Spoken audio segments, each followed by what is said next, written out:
Have a wonderful day. Enjoy the story, everyone. 3 years of marriage had taught Sophia that hope was the cruelest emotion of all. She stood before the ornate mirror in their master bedroom, adjusting the crimson silk dress that had once made Ethan's eyes burn with desire. That was before the drinking, before the coldness, before she learned that some men could look right through you, even when you were standing naked in front of them. Tonight marked their 3rd wedding anniversary, and like a fool, she still believed in miracles. The grandfather clock chimed 7 times. Ethan should have been home an hour ago, but Sophia had stopped expecting punctuality from a man who measured time in whiskey shots rather than minutes. She remembered their first anniversary when he'd pulled her into his arms the moment he saw her wearing this dress. "Red looks incredible on you," he'd whispered against her neck. That night, she'd believed their marriage might survive anything. How naive she'd been. The dining room looked like a fairy tale. Crystal glasses caught candlelight, casting shadows across the mahogany table. She'd spent hours preparing his favorite meal, braised short ribs, the same dish his mother used to make. The bottle of 1,995 Bordeaux, a wedding gift they'd never opened, sat breathing like a promise of better times. Sophia checked her reflection one final time. Her makeup was flawless, her hair swept into an elegant updo, showcasing the diamond earrings he'd given her, their first Christmas as husband and wife, back when he still remembered what love looked like. The elevator's soft chime announced his arrival, and Sophia's heart performed the same pathetic dance: hope, anticipation, and the inevitable crash of disappointment. She positioned herself in the living room, arranging her features into casual elegance rather than desperate longing. The front door opened with unnecessary force. Ethan appeared in the doorway, his usually immaculate appearance disheveled. His tie hung loose, his dark hair mussed, and his steel-gray eyes held that glassy quality she'd come to know so well. "Happy anniversary, darling," Sophia said softly. Ethan's gaze swept over her without recognition, as if she were furniture. He loosened his tie completely, letting it fall to the floor with careless abandon. "Anniversary?" His voice was rough with exhaustion that came from drowning sorrows rather than working hard. "Right. 3 years." He said it like reading dates off a tombstone. Sophia's smile felt like cracking porcelain.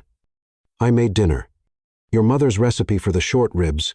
I thought we could open that bottle of Bordeaux we've been saving. And I ate at the office." The lie rolled off his tongue with practiced ease. She could smell the alcohol on his breath, could see the telltale flush that spoke of a long afternoon at whatever bar he frequented. "Of course you did." The words escaped, tinged with more bitterness than she'd intended. Ethan's eyes finally focused on her, but not with warmth.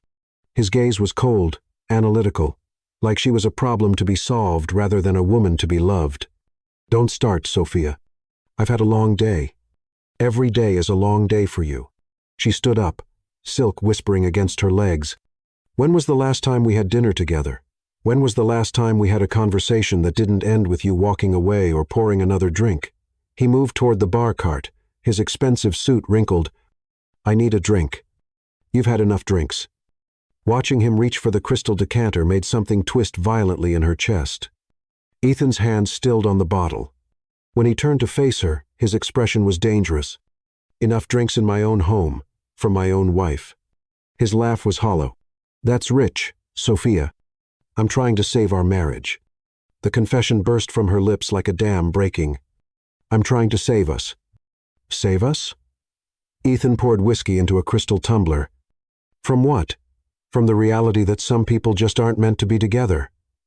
From the fact that love isn't enough to fix everything?" Each word hit her like a physical blow. Sophia wrapped her arms around herself, suddenly cold. "Do you remember our wedding day? Do you remember the promises we made?" "I remember a lot of things I shouldn't have done." He took a long drink. "But dwelling on the past won't change anything." "What about our future?" Sophia's voice broke. "What about the children we talked about? The life we planned?" Ethan's glass froze halfway to his lips. Something flickered across his face pain, maybe, or regret. But it vanished quickly. Some dreams are just that, Sophia. Dreams. And it's time to wake up. The silence was deafening. Sophia could hear candles crackling in the dining room, could smell the meal that would go uneaten, could feel 3 years of hope crumbling around her feet like ash. "I'm going to bed," Ethan announced, finishing his drink in one gulp. He didn't look at her as he headed toward the hallway. "Ethan, wait." Sophia's voice was barely a whisper, but he heard it. He stopped, but didn't turn around. "I love you. I still love you despite everything. Doesn't that mean anything?" For a moment, she thought he might turn around, might cross the room and take her in his arms and tell her that yes, it meant everything, that they could find their way back to each other. Instead, his shoulders sagged, as if her words had added another weight to whatever burden he carried. "Love isn't enough, Sophia. It never was." He disappeared down the hallway, leaving her standing alone, surrounded by the evidence of her futile attempt to resurrect something that might have been dead for longer than she'd been willing to admit. Sophia sank onto the cream-colored sofa, her crimson dress spreading around her like spilled wine. The candles continued to flicker, casting shadows that danced mockingly across the walls. She could hear Ethan in his study, the clink of glass against glass, the squeak of his leather chair as he settled in for another night of drinking alone. She stared at her reflection in the black windows overlooking the city, seeing a woman she barely recognized. When had she become so desperate? When had loving someone become synonymous with losing herself? The grandfather clock chimed again, marking another hour in a marriage that felt more like a beautiful prison with each passing day. Sophia closed her eyes and tried to remember what hope felt like before it became a weapon turned against her own heart. Tomorrow, she told herself, things would be different. Tomorrow she would find a way to reach him. Tomorrow the man she'd married might come home instead of this bitter stranger who wore his face. But deep down, in a place she wasn't ready to acknowledge, Sophia was beginning to understand that some prisons weren't locked from the outside. They were built from the inside, one disappointed hope at a time. Chapter 2. Shadows of Doubt. Sometimes the heart sees what the mind refuses to accept. The truth had a way of hiding in plain sight, waiting for the exact moment when you were strong enough to see it, or desperate enough to look. Sophia discovered the first receipt on a Tuesday morning, tucked between the pages of a finance magazine Ethan had left on the kitchen counter. Chat Lauron, the most exclusive French restaurant in the city. $347 for dinner for two. The date made her stomach lurch last Thursday, the same night he'd told her he was working late on the Morrison account. She stared at the cream-colored paper until the numbers blurred, her coffee growing cold in her hands. 2 people.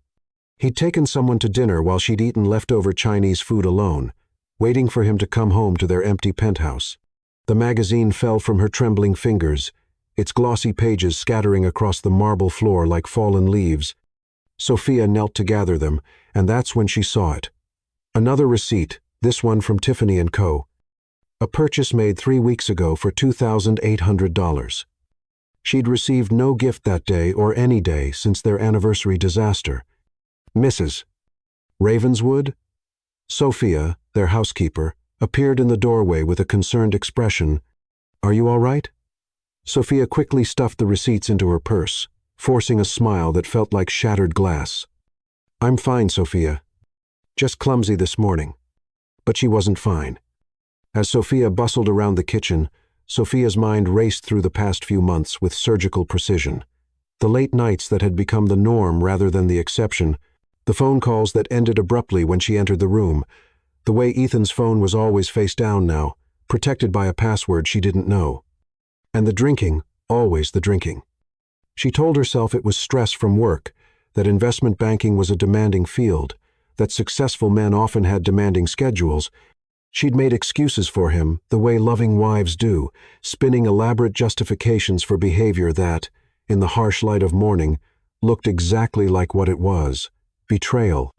The word sat in her chest like a stone, heavy and cold and undeniable. Sophia spent the rest of the morning searching through Ethan's belongings with the methodical precision of a detective. In his jacket pockets, she found more evidence. A parking stub from the Ritz, Carlton from a night he'd claimed to be at his brother's bachelor party, a business card from a jewelry store she'd never heard of, and, strangest of all, a small bottle of aspirin, the expensive kind, from a pharmacy across town, nowhere near his office or their home. Why would he buy aspirin so far from anywhere he normally went? The questions multiplied like cancer cells, each one spawning 3 more until her head pounded with the weight of her suspicions. By noon, Sophia had discovered a pattern of deception so elaborate it would have been impressive if it weren't devastating. Credit card statements, hidden in his briefcase, showed charges at hotels, restaurants, and shops that told the story of a double life she'd been too blind or too afraid to see. She was scheduled to deliver a presentation to the board at Harlan Industries that afternoon, but her hands shook so badly she could barely hold her notes. The conference room felt suffocating, filled with the scent of leather and ambition and the kind of expensive cologne that reminded her too much of her husband. The marketing metrics for Q3 show a 15% increase in customer engagement across all demographics, Sophia heard herself saying, but her voice sounded like it was coming from underwater. The social media campaigns have been particularly effective in the 25 to 34 age bracket. She could feel eyes on her, not the polite, professional attention of board members, but something more intense. When she looked up from her notes, she met the gaze of Lucas himself. At 45, Lucas commanded attention without demanding it. His salt and pepper hair was perfectly styled, his charcoal suit fitted to perfection, but it was his eyes that caught her off guard. They were dark brown, almost black, and they held a warmth she hadn't seen directed at her in years. More unsettling was the concern she saw there, as if he could see right through her professional facade to the woman falling apart underneath. "Excellent work, Mrs. Ravenswood," Lucas said when she finished, his voice carrying the kind of authority that made lesser men straighten their ties. "Your campaigns have been instrumental in our recent success." "Thank you, Mr. Harlan." Sophia gathered her papers, acutely aware that her hands were still trembling slightly. "Could I have a word with you in my office?" The request sent a flutter of panic through her chest. Had she given herself away? Could he tell that her mind was anywhere but on marketing metrics and customer engagement? Lucas's office was a study in understated power. Floor-to-ceiling windows offered a panoramic view of the city, while rich mahogany furniture and first-edition books spoke of old money and older wisdom. He gestured for her to take a seat in one of the leather chairs across from his desk, then surprised her by taking the chair beside her, rather than asserting his authority from behind his desk. "Are you all right, Sophia?" The use of her first name, gentle and unexpectedly intimate, nearly undid her completely. "I'm fine." The lie tasted bitter on her tongue. Lucas leaned forward slightly, his dark eyes searching her face with an intensity that made her feel exposed. "In my experience, when someone says they're fine in that particular tone, they're usually anything but—" Sophia looked down at her hands, still clutched around her portfolio. "I'm just having a difficult day. Nothing that concerns the company, I assure you." "I'm not asking as your boss," Lucas said quietly. "I'm asking as someone who's noticed that you haven't seemed like yourself lately. You're one of our most valued employees, Sophia, but more than that, you're—" He paused, seeming to choose his words carefully. "You deserve better than whatever is making you look like you haven't slept in weeks." The kindness in his voice was her undoing. Sophia felt tears threatening, hot and shameful behind her eyes. "Mr.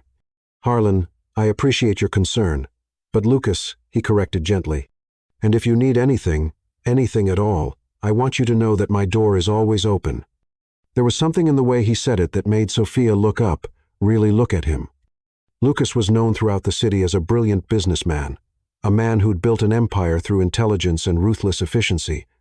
But the man sitting beside her now wasn't the corporate titan she'd expected.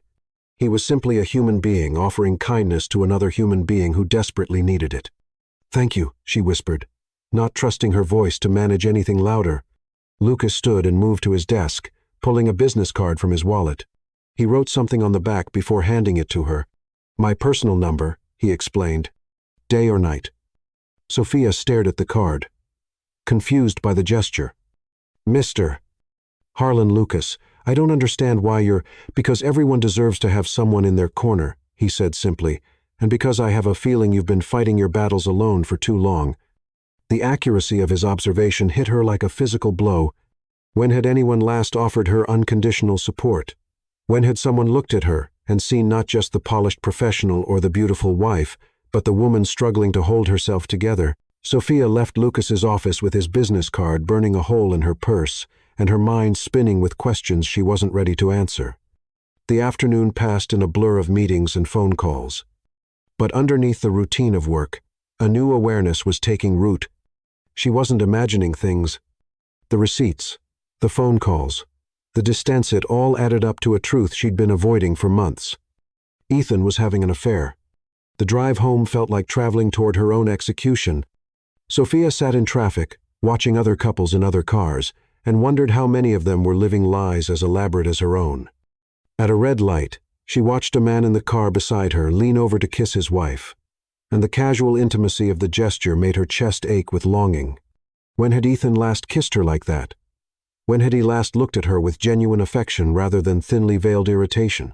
The penthouse felt different when she entered it that evening, not like a home, but like a crime scene, where the evidence of her marriage's murder was waiting to be discovered. Sophia poured herself a glass of wine with hands that had finally stopped shaking and settled into the task of searching for the truth she no longer wanted to find, but needed to know.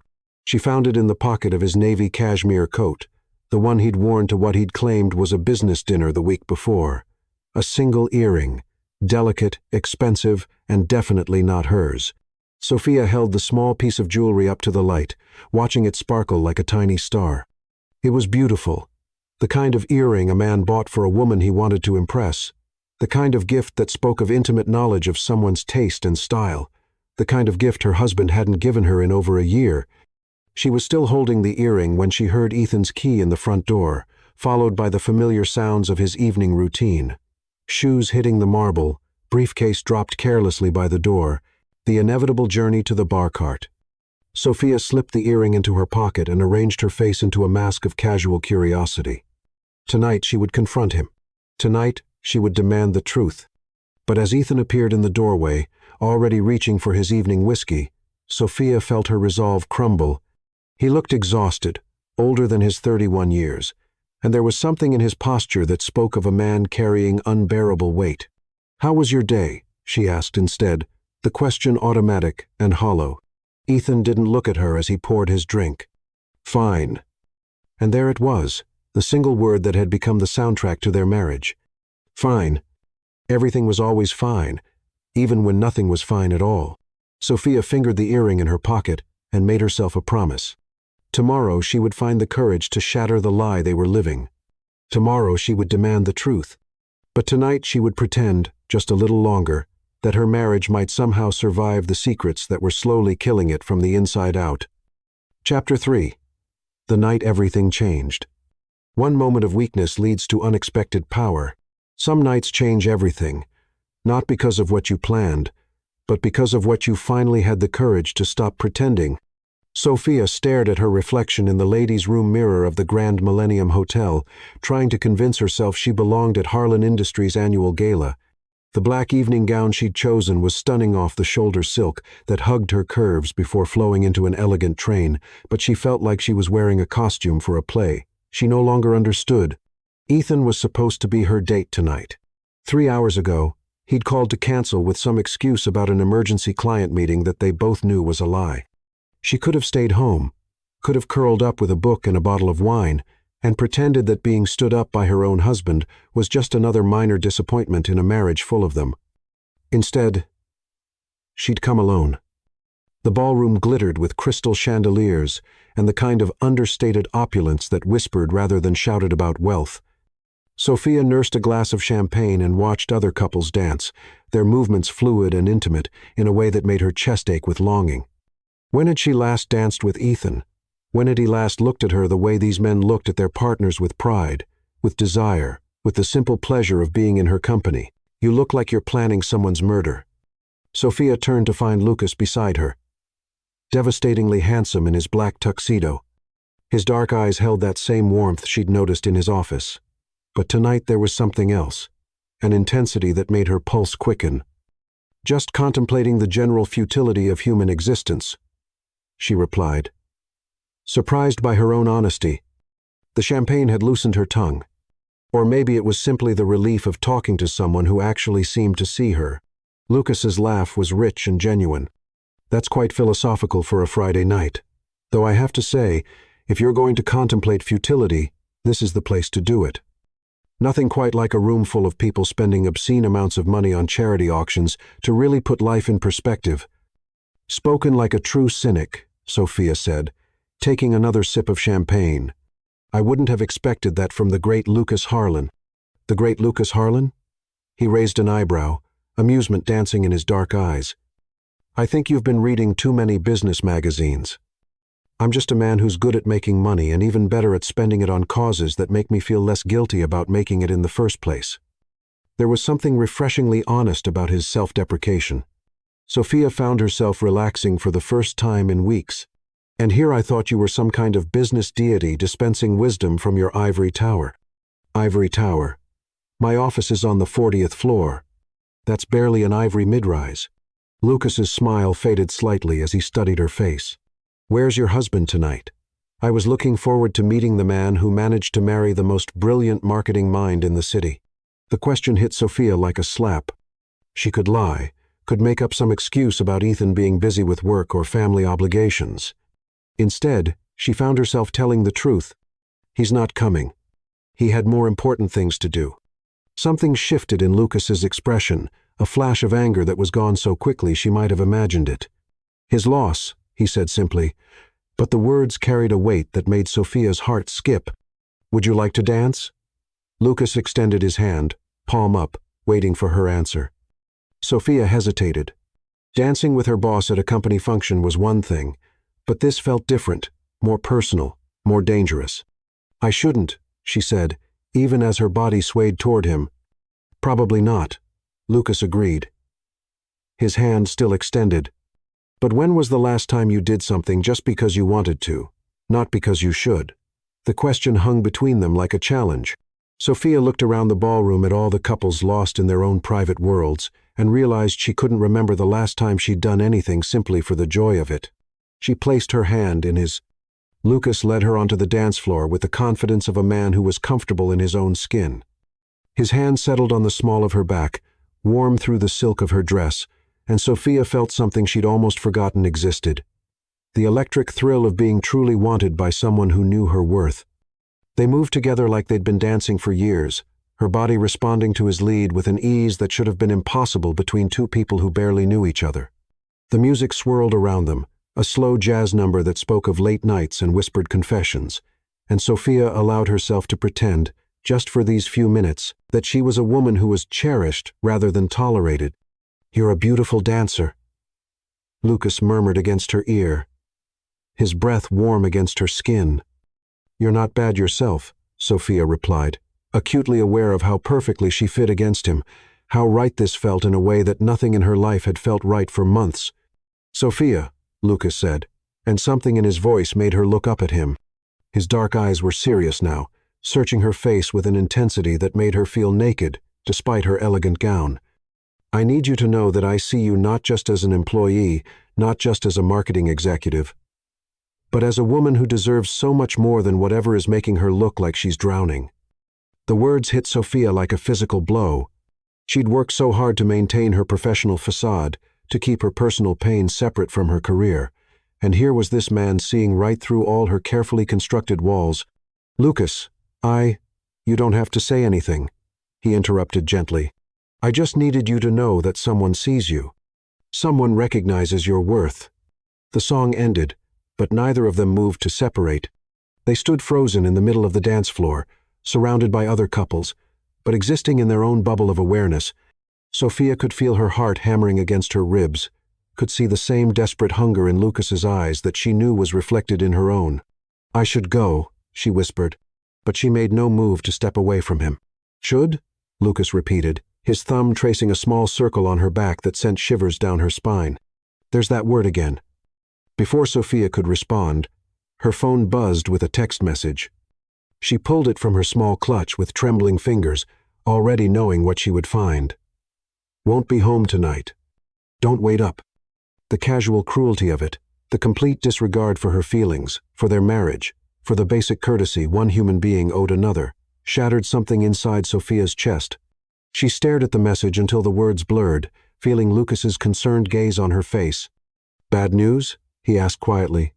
Sophia looked up at him. This man who had shown her more kindness in one evening than her husband had in months, and felt something reckless and desperate unfurl in her chest. "No," she said, her voice stronger than she'd felt in years. "Actually, I think it might be very good news." What happened next felt inevitable, like the conclusion to a story that had been writing itself for months without her conscious awareness. Lucas took her hand and led her from the ballroom, past the glittering crowd, and up to his penthouse suite on the top floor of the hotel. Neither of them spoke during the elevator ride, but the air between them crackled with possibility and barely restrained desire. The suite was magnificent. Floor-to-ceiling windows offered a panoramic view of the city lights, while understated luxury spoke of a man who had nothing to prove to anyone. But Sophia barely noticed the surroundings.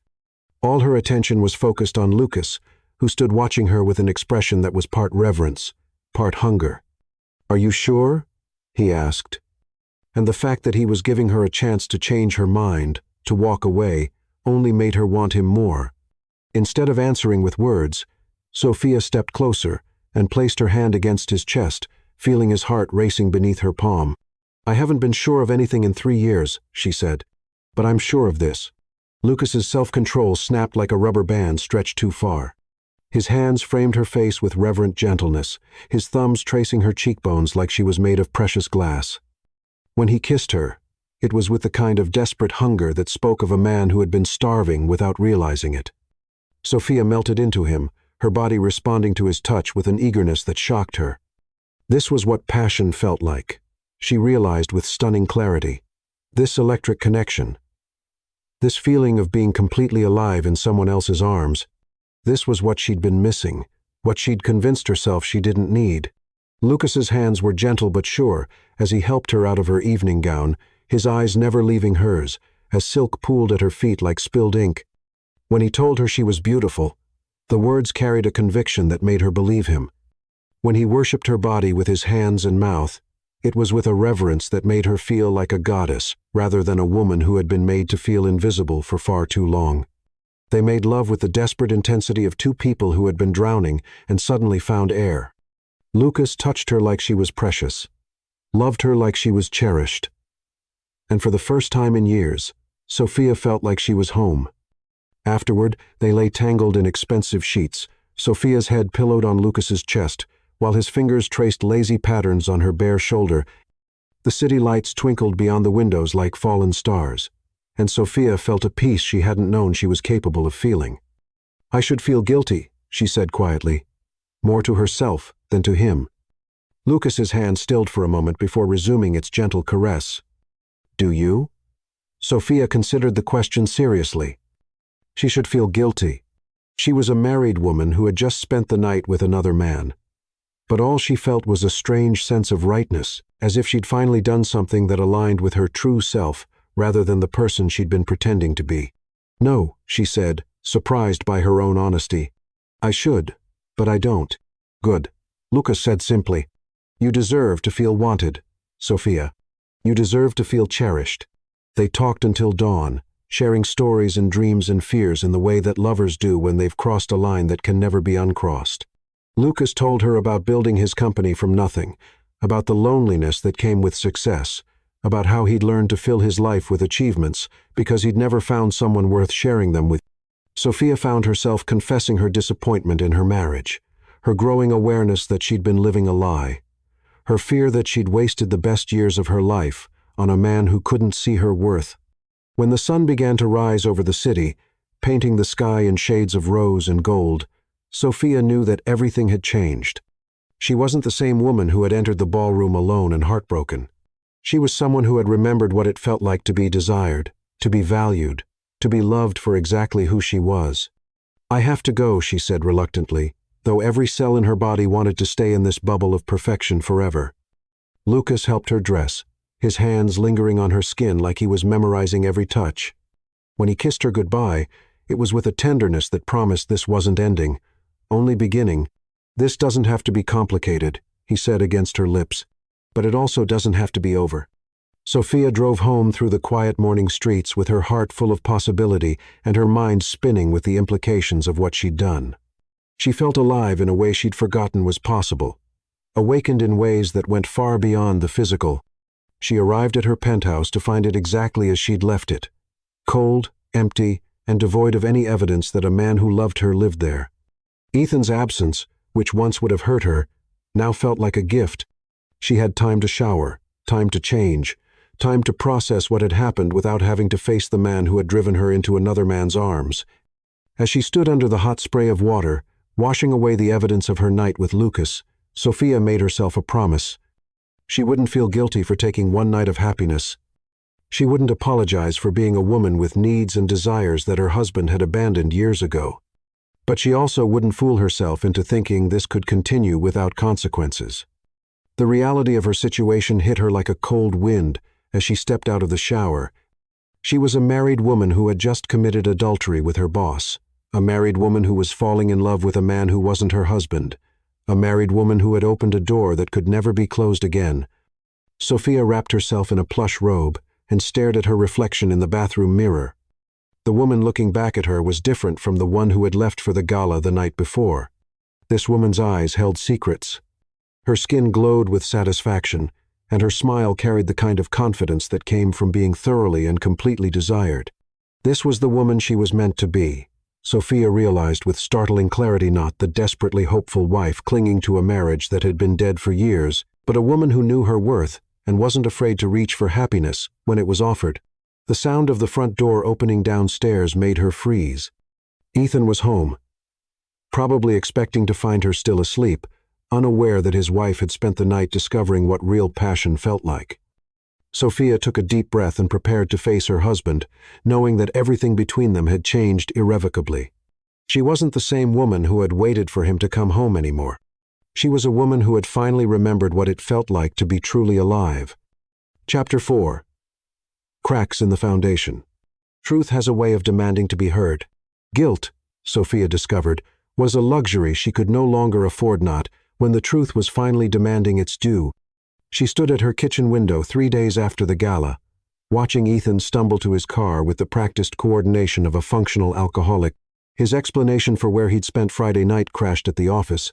Too tired to drive had been delivered with the same casual indifference he reserved for discussions about the weather or stock market fluctuations. Sophia had simply nodded and poured his coffee, playing the role of beautiful wife, while her mind replayed every moment of her night with Lucas. The contrast was staggering. Ethan's touch, when it came at all, was perfunctory and cold, while Lucas had worshipped her body like it was something sacred. Ethan spoke to her in sentences designed to end conversation, while Lucas had listened to her thoughts as if they were poetry worth memorizing. The sound of Ethan's Porsche disappearing down their street snapped Sophia back to the present. She had 30 minutes before she needed to leave for work, 30 minutes to search through her husband's belongings for evidence of what she already knew in her heart. She found it in his home office, tucked inside a leather portfolio he thought she'd never touch. Credit card statements dating back 6 months painted a picture so clear it took her breath away. Charges at intimate restaurants on nights he'd claimed to be working late, hotel bills for weekend trips she'd never been invited on, and, most damning of all, recurring payments to something called LB Styling Services, $500 every 2 weeks like clockwork. Sophia stared at the statements until the numbers blurred together, feeling something cold and analytical settle over her. The hurt was still there, sharp and persistent, but it was being overtaken by something far more dangerous. Calculation.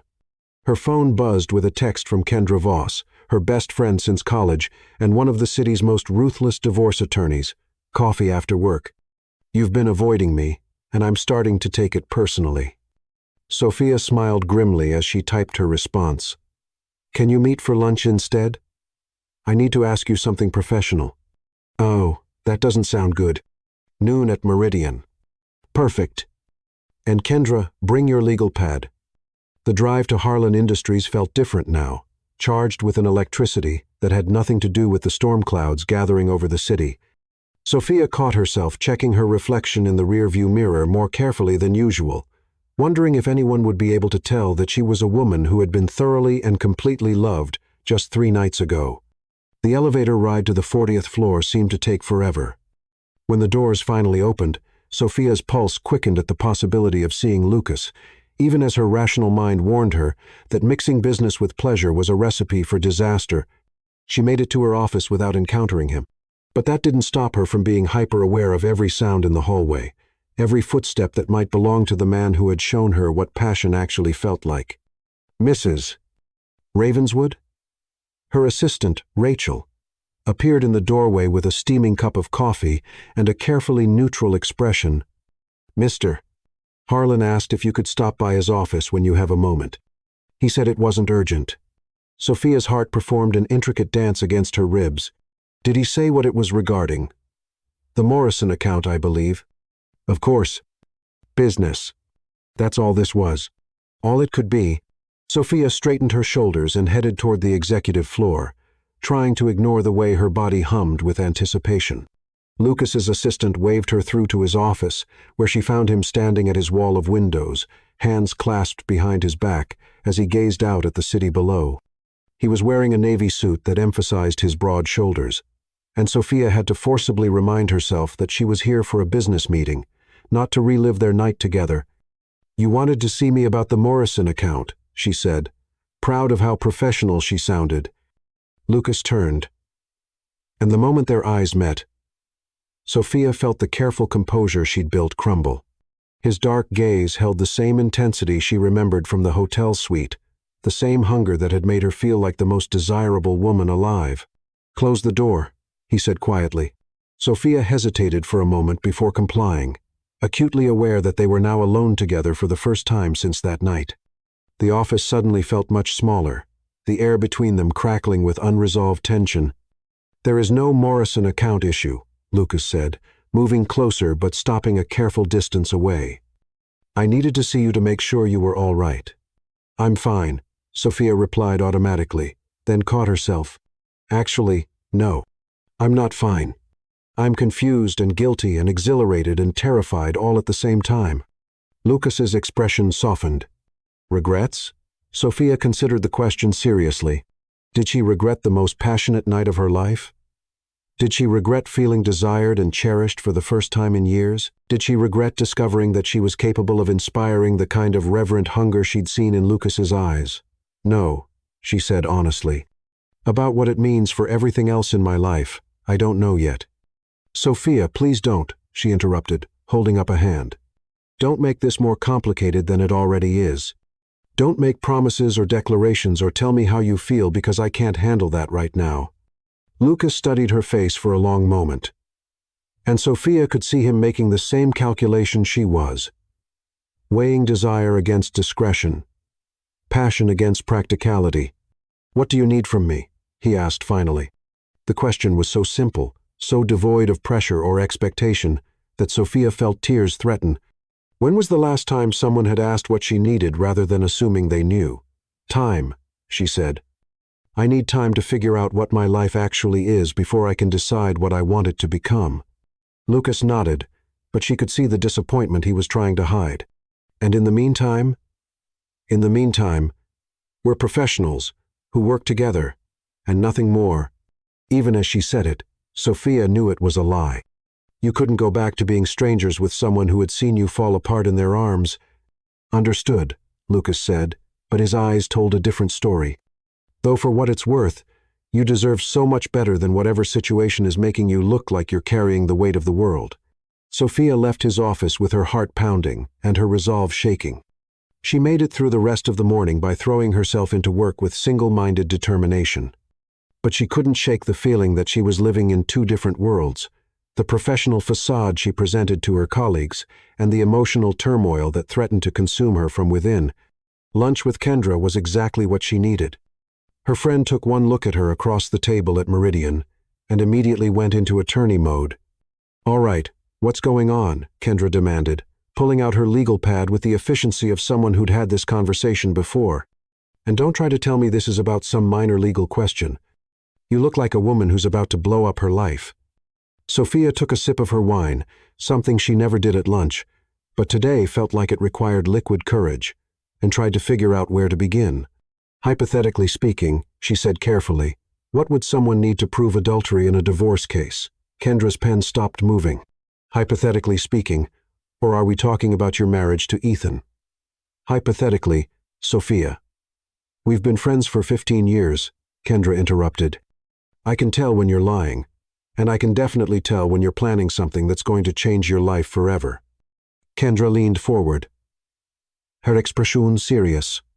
What did you find? Sophia pulled out her phone and showed Kendra the photos she'd taken of Ethan's credit card statements. Her friend's eyebrows climbed higher with each image. Jesus, Sophia, how long has this been going on? At least 6 months, based on what I found. Probably longer. Sophia took another sip of wine, surprised by how steady her voice sounded. The question is, what do I do about it? The question is, what do you want to do about it? Kendra corrected. Because I can tell you right now that these statements, combined with some basic investigation, would be more than enough to prove infidelity in divorce proceedings. Investigation. Kendra pulled out her phone and scrolled through her contacts. I know a private investigator who specializes in domestic cases. Expensive, but worth every penny.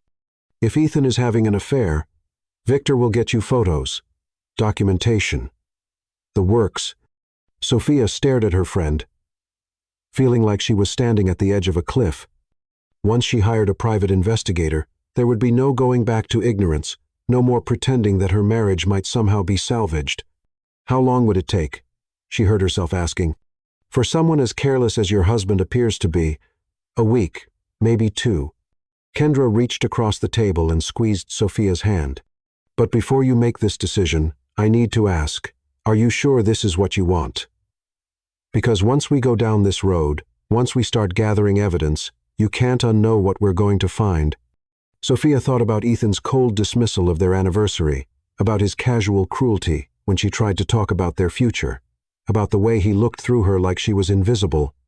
Then she thought about Lucas's gentle reverence, about feeling desired and cherished, and truly seen for the first time in years. I'm sure, she said, and meant it.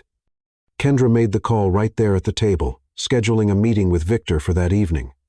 As Sophia listened to her friend arrange for the systematic documentation of her husband's infidelity, she felt something shift inside her chest. The desperate, hopeful wife who had been clinging to a dead marriage was finally stepping aside to make room for the woman who was ready to fight for her own happiness. The rest of the afternoon passed in a haze of meetings and phone calls, but Sophia's mind was elsewhere, calculating and planning with a clarity that surprised her. She was done being a victim of Ethan's indifference. She was done making excuses for a man who had shown her nothing but contempt. She was ready to take control of her own destiny. The meeting with Victor Lang took place in Kendra's law office after hours. The private investigator was exactly what Sophia had expected. Mid-50s, unremarkable appearance, and the kind of quiet confidence that came from having seen every possible variation of human betrayal. I'll need some basic information, Victor said, pulling out a tablet. Work schedule, usual haunts, vehicle information. The more details you can provide, the faster I can get you results. Sophia answered his questions with mechanical precision, providing dates and times and locations with the thoroughness of someone who had been unconsciously cataloging her husband's lies for months. When Victor asked if she had any idea who the other woman might be, Sophia hesitated. There are charges to something called LB Styling Services, she said finally. I don't know what that is. Victor made a note. I'll look into it. Anything else? Any suspicious behavior, unexplained absences, changes in routine? Sophia thought about the empty bottles hidden throughout their penthouse, about Ethan's increasing irritability and distance, about the way he seemed to be deliberately pushing her away. He's been drinking more, she said. A lot more. And he's been staying out later, coming home drunk or not at all. Substance abuse often goes hand in hand with infidelity, Victor observed matter-of-factly. Guilt manifests in different ways for different people. The idea that Ethan might feel guilty about his affair was almost laughable. Sophia couldn't remember the last time she'd seen him display genuine emotion about anything, much less remorse for hurting her. How long before you have something? Kendra asked. Given what Mrs. Ravenswood has told me, I'd say a week at most. Men who are this careless usually aren't trying very hard to hide their activities. Victor closed his tablet and stood. I'll be in touch as soon as I have something concrete. Sophia drove home through the evening traffic with her mind spinning. In a week, she would have proof of what she already knew. In a week, she would have the ammunition she needed to end her marriage and start building a new life. The thought should have been terrifying. Instead, it felt like freedom.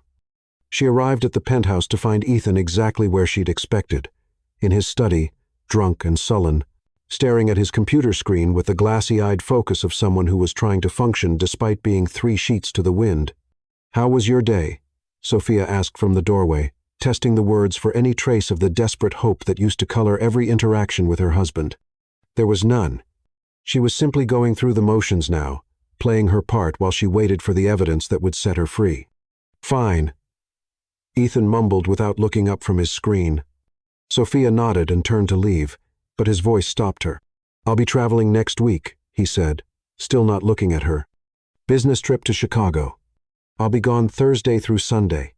"Of course you will," Sophia thought, but aloud, she simply said, "I'll make sure Sophia doesn't plan any meals for you." As she headed upstairs to their bedroom, their cold, loveless bedroom, where they slept like strangers, sharing space rather than spouses sharing a life. Sophia smiled for the first time all day. Next week, while Ethan was in Chicago with his mystery woman, Victor would be documenting every moment of their affair. And Sophia would finally have the proof she needed to end this farce of a marriage once and for all. She was done being the woman who waited for a man who would never come home to her heart. It was time to become the woman who was brave enough to build a life worth living. Chapter 5. The Photographs That Ignite Fury. Sometimes, seeing is believing, and rage is born. Betrayal, Sophia learned, had a very specific weight, heavy enough to crush what remained of your heart, but light enough to fuel the fire that would burn down everything you thought you knew about love. She stared at the manila envelope Victor had placed on the cafe table between them, her hands steady despite the earthquake happening inside her chest.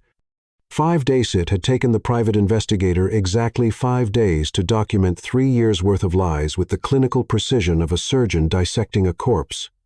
"Are you sure you want to see these?" Victor asked, his weathered face showing the kind of compassion that came from watching too many lives implode. Sometimes knowing the details makes it harder to move forward. Sophia's laugh was sharp enough to cut glass. "Moving forward is exactly what I plan to do. But first I need to know exactly what I'm moving forward from." She opened the envelope with the same steady hands that had signed her marriage certificate 3 years ago, when she'd believed that love could conquer anything and that faithfulness was a given rather than a gift. The first photograph hit her like a physical blow. Ethan entering an upscale hotel with a woman who definitely wasn't his wife, Lila Beaumont. Even in the grainy surveillance photo, she was stunning.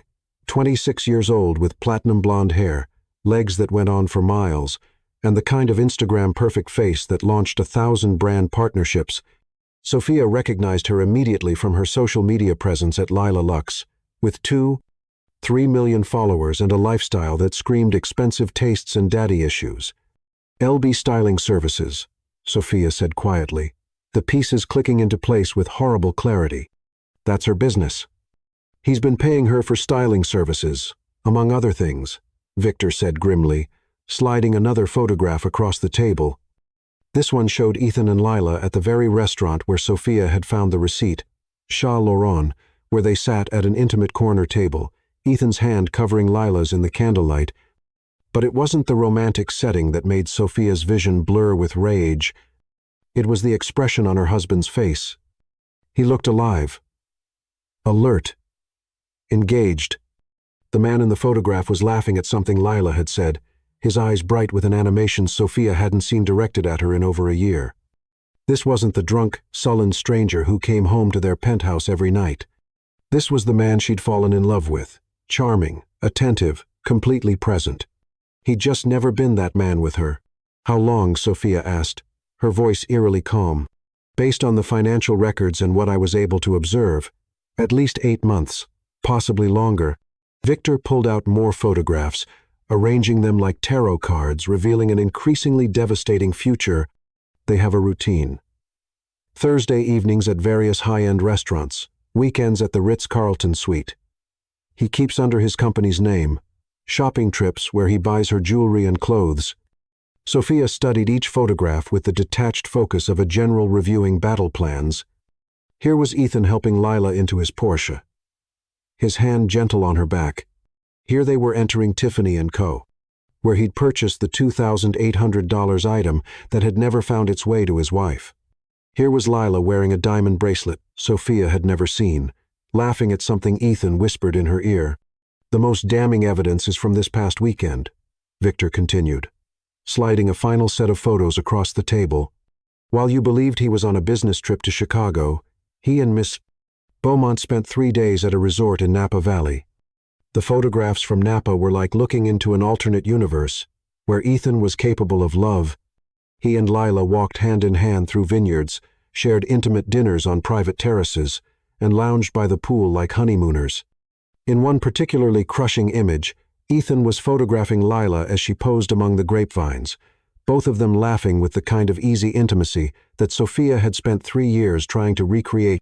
He's sober in all of these, Sophia observed, her voice still carrying that unnatural calm that Victor had learned to recognize as a warning sign. Every single one, Victor confirmed. Whatever demons drive him to drink, they apparently don't surface when he's with her. The implications hit Sophia like an avalanche. Ethan's drinking wasn't a disease or an addiction he couldn't control. It was a choice. He chose to numb himself when he was with his wife. He chose to be present when he was with his mistress. He chose to be cold and distant with the woman who had pledged her life to him, while lavishing attention and affection on someone who owed him nothing but the services he paid for. There's one more thing, Victor said carefully, producing a final photograph that made Sophia's carefully maintained composure crack. This was taken last night. The image showed Ethan and Lila in what was clearly her apartment, a sleek, modern space that Instagram staging had made famous among her followers. They were cooking dinner together, Lila in one of Ethan's dress shirts and nothing else, while he stood behind her at the stove, his arms wrapped around her waist and his face buried in her neck. It was the picture of domestic bliss that Sophia had dreamed of having with her own husband. Son of a... Sophia whispered, and Victor was surprised to hear admiration rather than devastation in her voice. Mrs. Ravenswood? Sophia looked up from the photographs, her dark eyes blazing with an intensity that made Victor instinctively lean back. Do you know what the most insulting part of all this is? It's not that he's having an affair. It's not even that he's in love with her. It's that he's been lying to my face about who he is. She gathered the photographs with sharp, efficient movements, her mind already calculating possibilities and consequences. For 3 years, I've been trying to save a marriage to a man who doesn't exist. The drunk, cold, distant husband, that's a performance. This, she tapped the photo of Ethan cooking with Lila. This is who he really is, and he's been hiding that man from me deliberately. Victor watched her transform before his eyes. The hurt wife was dissolving, replaced by something far more dangerous. A woman who had finally understood the true scope of her husband's betrayal and was ready to respond accordingly. What do you want to do with this information? He asked. Sophia's smile was sharp enough to draw blood. I want to destroy him completely. But first, I want him to know that I know. I want him to understand that his carefully constructed double life is about to collapse around his ears. And after that, I want him to pay for every lie, every cruel word, every night he came home drunk, rather than admit he was capable of being the man I needed him to be. Sophia's voice was soft, but Victor had worked with enough vengeful spouses to recognize the tone of someone who had moved far beyond hurt into the realm of calculated retribution. Mrs. Ravenswood, I feel compelled to remind you that revenge is a dish best served through legal channels. Oh, I'm not talking about anything illegal, Sophia interrupted, her smile widening. I'm talking about something much more sophisticated than that. I'm talking about using his own weaknesses against him, his drinking, his arrogance, his assumption that I'm too stupid and too desperate to figure out what he's been doing. She stood up, sliding the photographs into her purse with the care of someone handling precious artifacts. Victor, I need you to continue surveillance for another week. I want documentation of every meeting, every phone call, every moment they spend together. Can you do that? Of course. But may I ask why? Sophia's laugh was like ice cracking. Because when I confront my husband about his affair, I want him to know that I have evidence of every single lie he's told me. I want him to understand that while he thought he was playing me for a fool, I was gathering ammunition for war." She paid Victor in cash and walked out of the cafe with the purposeful stride of a woman who had finally found her true calling. The hurt wife who had spent months making excuses for her husband's behavior was gone, replaced by someone who understood that the best revenge wasn't getting Medit, was getting even. The drive back to her office gave Sophia time to think, to plan, to consider her options with the cold calculation of a chess master contemplating her next move. Ethan thought he was so clever, maintaining his double life with the arrogance of a man who believed his wife was too weak and too dependent to challenge him. He was about to learn how wrong he was. Sophia arrived at Harlan Industries with a new sense of purpose, her mind already working through the delicious possibilities that Victor photographs had opened up. She had evidence of Ethan's infidelity that would hold up in any courtroom. She had documentation of his lies, his financial infidelity, his complete disregard for his marriage vows. More importantly, she had something even more valuable, the knowledge that she wasn't the problem. For 3 years, she'd blamed herself for her marriage's failure, convinced that if she could just be more patient, more understanding, more appealing, she could win back her husband's love. Now she knew the truth. Ethan was perfectly capable of love, affection, and presence. He simply chose not to offer those things to his wife. The realization was simultaneously devastating and liberating. "Mrs. Ravenswood?" Rachel appeared in her office doorway, looking concerned. "Mr. Harlan was looking for you earlier. He said it wasn't urgent, but that he'd like to see you when you have a moment." Sophia's pulse quickened at the mention of Lucas's name, but she forced herself to maintain professional composure. "Did he say what it was regarding? The quarterly budget review, I believe." Sophia nodded, trying to ignore the way her body responded to the thought of seeing Lucas again. The night they'd spent together felt like it had happened in another lifetime, to another version of herself. The woman who had fallen apart in Lucas's arms had been desperate and broken, seeking comfort from the pain of her marriage. The woman she was now had moved far beyond seeking comfort. She was ready to take action. She found Lucas in his office, standing at his wall of windows with his hands clasped behind his back. The same position she'd found him in the last time they'd spoken privately, but today his posture seemed different somehow, more tense, as if he were wrestling with thoughts that refused to be controlled. "You wanted to see me," Sophia said from the doorway. Lucas turned, and the moment their eyes met, Sophia saw her own transformation reflected in his gaze. Where once she'd seen concern and gentle protectiveness, now she saw something harder, more predatory. Lucas was a man who'd built an empire through intelligence and ruthless efficiency, and he was looking at her now like she was a puzzle he was determined to solve. "Close the door," he said, echoing their last private conversation. Sophia complied, acutely aware that the dynamic between them had shifted in ways she was only beginning to understand.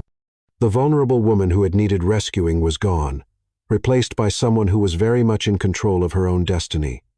"I've been thinking about our last conversation," Lucas said, moving closer but maintaining that careful distance that spoke of a man who was fighting his own instincts. "About what you said you needed." "Time," Sophia said.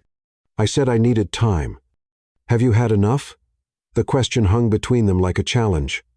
Sophia studied Lucas's face, seeing past the professional mask to the man underneath, the man who had held her while she cried, who had made love to her like she was precious, who had shown her what it felt like to be truly wanted.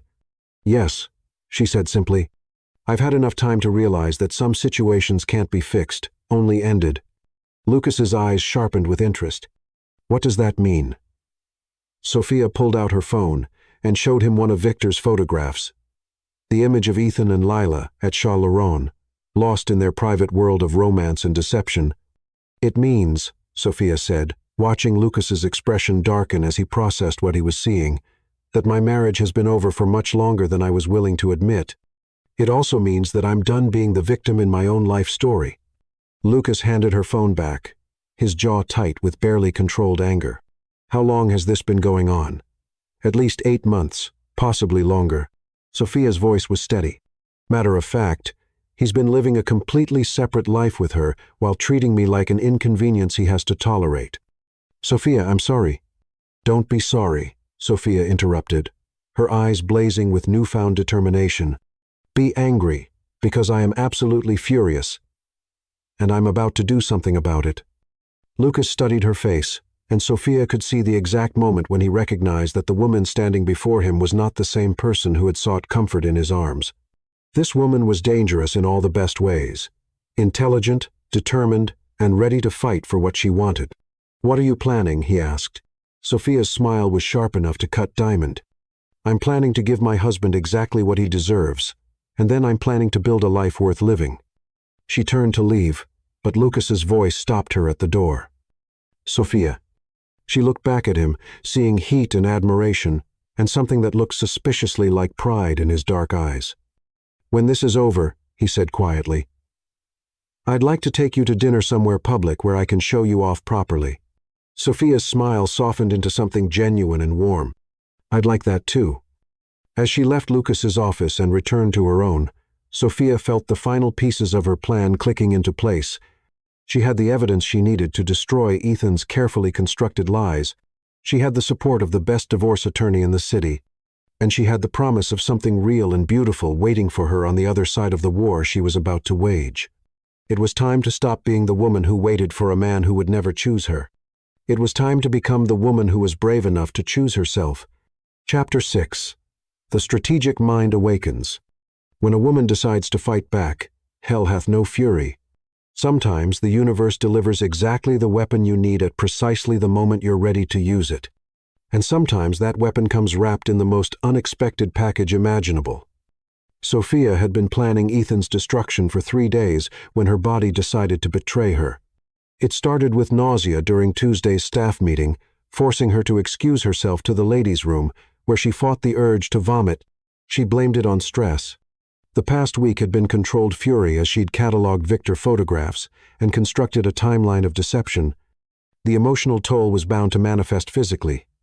But when the nausea returned Wednesday with bone-deep fatigue, Sophia began to suspect something more.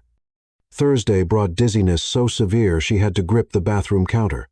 Her period was late, and, combined with other symptoms, a terrifying possibility took shape. "No," she whispered to her reflection. "Not now." But Sophia was counting days, remembering the night in Lucas's arms with clarity that made her knees weak. They'd been careful, but not careful enough. Friday morning found Sophia in Dr. Peters' Hayes's office. Trying to convince herself, she was overreacting. "I've been feeling unwell," Sophia said, proud of how steady her voice sounded. "Nausea, fatigue, dizziness. I'm sure it's just stress." When Dr. Hayes suggested a pregnancy test just to be thorough, Sophia's heart hammered against her ribs. "I'm sure that's not necessary," Sophia said quickly. "My husband and I haven't been trying to conceive. Sometimes these things happen regardless of our plans, dear." 20 minutes later, Sophia sat staring at a magazine, her mind racing through scenarios that made her feel elated and terrified. "Congratulations, Doctor," Hayes said with a warm smile. "You're pregnant." About 6 weeks along, the words hit Sophia like a physical blow. 6 weeks, exactly 6 weeks, since the night she'd fallen apart in Lucas's arms. "Are you certain?" Sophia whispered. "Absolutely. The blood test is definitive." "Doctor," Hayes leaned forward, concerned. "How are you feeling about this news?" Sophia stared without really seeing, her mind spinning with computer-like speed. She was carrying Lucas's child while married to a man who had spent months lavishing love on his mistress. And then, like lightning striking, a thought so brilliant it took her breath away. Ethan wouldn't know the baby wasn't his. Her husband's drinking had reached the point where entire evenings disappeared into blackouts. He rarely touched her. But when drunk enough, there had been a few fumbling encounters. Sophia had endured rather than enjoyed, but encounters nonetheless. Ethan would remember some of them. In his alcohol-hazed mind, he would assume he'd forgotten others. "Mrs. Ravenswood? Doctor?" Hayes's voice seemed far away. "Are you all right?" Sophia looked up, and the smile that spread across her face was sharp as glass. "I'm perfect. This is absolutely perfect. Doctor." Hayes looked concerned by the intensity of Sophia's reaction. "Would you like me to schedule a follow-up appointment?" "Yes," Sophia said, standing with newfound energy. "Schedule everything. I want this pregnancy to be as healthy and well documented as possible. She left the doctor's office with prenatal vitamins and a strategic plan, so elegant it almost made her laugh. Just when she'd been wondering how to inflict maximum psychological damage on her cheating husband, fate had handed her the perfect weapon. Sophia found Ethan in his study, already 3 drinks into his evening routine, staring at his computer with glassy focus. Perfect. The drunker he was, the more confused he would be about his memories. Sophia stood in the doorway, studying the man she'd married with clinical detachment.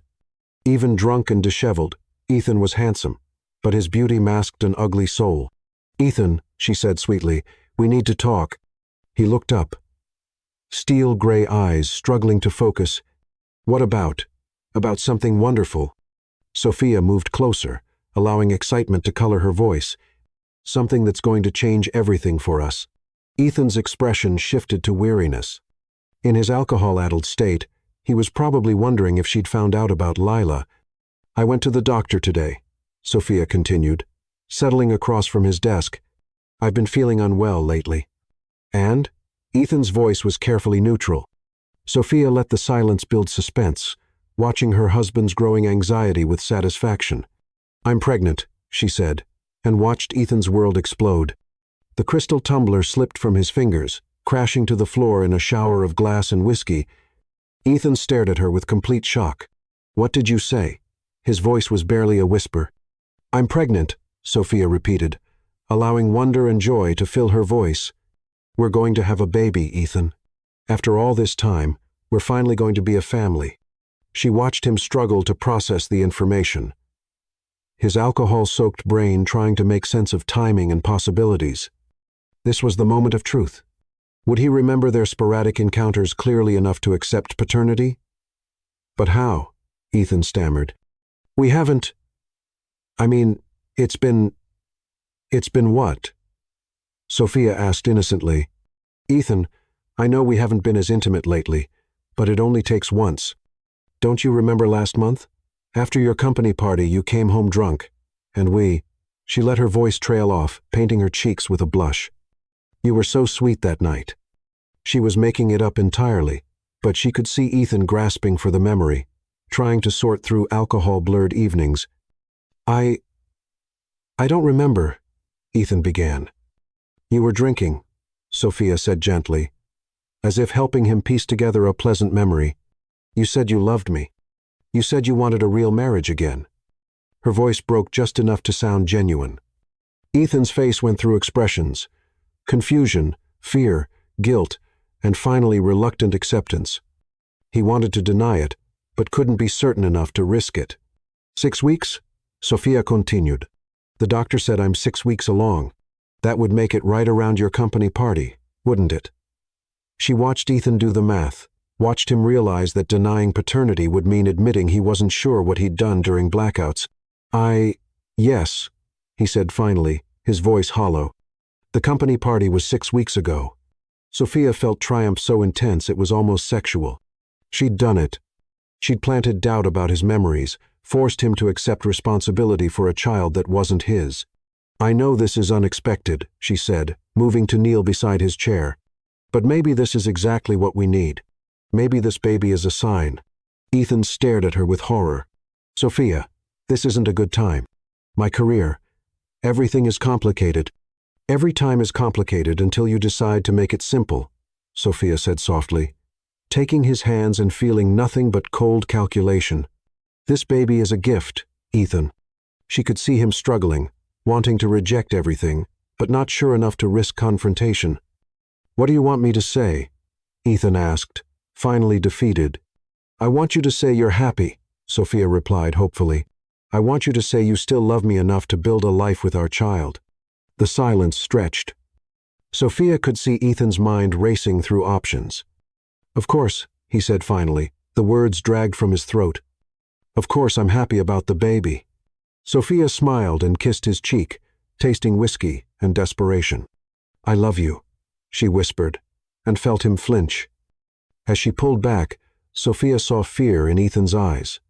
He was afraid of what this pregnancy meant for his double life, afraid of complications about to rain down. "Good. Let him be afraid. I should schedule our first appointment together, Sophia said, standing. You'll want to be there for the ultrasound, won't you? Yes, Ethan said automatically. Though he looked like he'd rather schedule his execution, Sophia left her husband surrounded by broken glass and wreckage. As she climbed the stairs, she allowed herself a smile of pure triumph. Phase 1 was complete. Ethan now believed he was the father, which meant he was trapped by his own guilt and confusion. He couldn't leave her for Lila without abandoning his pregnant wife, and he couldn't deny paternity without admitting to blackouts. But tonight, Sophia was going to call Lucas and share the news that would change both their lives forever. While Ethan thought he was trapped by fatherhood, Lucas was about to discover he was finally free to claim the family he'd never known he wanted. Sometimes revenge was a dish best served with perfect timing. Chapter 7. The performance begins. When revenge requires the greatest acting of your life, the art of psychological warfare, Sophia discovered, required the same skills as method acting. You had to believe your own performance so completely that even you forgot where the truth ended and the beautiful lie began. 3 weeks into her pregnancy deception, Sophia had perfected the role of glowing expectant mother with an Oscar-worthy precision that would have impressed even the most demanding drama coach. She'd purchased prenatal vitamins and left them conspicuously on the kitchen counter where Ethan couldn't miss them. She'd started declining wine at business dinners, placing her hand protectively over her still flat stomach with the reverent touch of a woman nurturing new life. She'd even begun leaving pregnancy books around their penthouse, dog-eared and highlighted like she was studying for the most important exam of her life. The performance was flawless, but it was the psychological torture that made it truly artistic.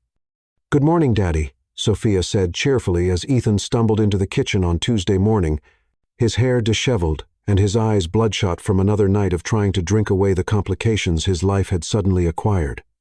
Ethan flinched at the word Daddy. Over the past 3 weeks, Sophia had watched her husband deteriorate with the satisfaction of a scientist observing a particularly successful experiment. The man who had once been so confident in his ability to compartmentalize his life was now jumping at shadows, paranoid, and increasingly erratic, as he tried to figure out how to explain a pregnant wife to his mistress. "Coffee?" Sophia asked sweetly, though she already knew he'd refuse. Ethan had been avoiding their kitchen entirely lately, preferring to grab his caffeine from whatever establishment allowed him to drink in peace without his wife's cheerful commentary about their blessed event. "I'm late for work," Ethan muttered, not meeting her eyes. "Of course you are. But before you go," Sophia moved closer, placing her hand on his arm with the gentle touch of a devoted wife. "I scheduled our first ultrasound appointment for Thursday at 2. Dr. Hayes says we should be able to hear the heartbeat by then." She felt Ethan's muscles tense under her touch, watched the color drain from his face as the implications hit him. An ultrasound meant dates. Dates meant timelines. Timelines meant the possibility of medical professionals asking questions about conception that might not align with his alcohol-hazed memories. Thursday, his voice cracked slightly. "I have meetings all day Thursday." "I'm sure you can reschedule," Sophia said with the kind of gentle insistence that brooked no argument. "This is our baby's first official photograph, Ethan. You wouldn't want to miss something so important, would you?" Ethan stared at her with an expression that was equal parts terror and rage, and Sophia had to bite the inside of her cheek to keep from smiling. Her husband was a man who prided himself on control, on his ability to manipulate situations to his advantage. Watching him realize that he was now completely at the mercy of circumstances he couldn't control was more satisfying than any physical revenge could have been. "Fine," he said finally. "I'll be there." "Perfect." Sophia rose on her tiptoes to kiss his cheek, breathing in the scent of expensive aftershave that couldn't quite mask the underlying smell of whiskey and desperation. "I love you so much, Ethan, and I love that we're finally going to be a real family." She felt him shudder at her words, watched him struggle with the weight of obligations he'd never wanted and responsibilities he couldn't escape. When he left for work without saying goodbye, Sophia poured herself a cup of coffee and allowed herself a moment of pure, unadulterated triumph. The beauty of her plan was its elegant simplicity. Ethan couldn't deny paternity without admitting to the kind of blackout drinking that would raise questions about his professional competence. He couldn't confess the affair without revealing the extent of his deception and financial infidelity. And he couldn't abandon his pregnant wife without looking like the kind of monster that even his social circle wouldn't tolerate. He was trapped, and they both knew it. Sophia's phone buzzed with a text from Lucas. "How are you feeling this morning? And how did the performance go?" She had told Lucas about the pregnancy and her strategic use of it as a weapon against Ethan 3 days ago during a private dinner at his penthouse that had been equal parts business strategy session and intimate revelation. Lucas's reaction to learning he was going to be a father had been everything Sophia had hoped for and more. Wonder, protective tenderness, and a fierce determination to claim his family the moment she was free to give it to him. Flawless as always, Sophia typed back, "He looks like he's aged 5 years in 3 weeks. Good.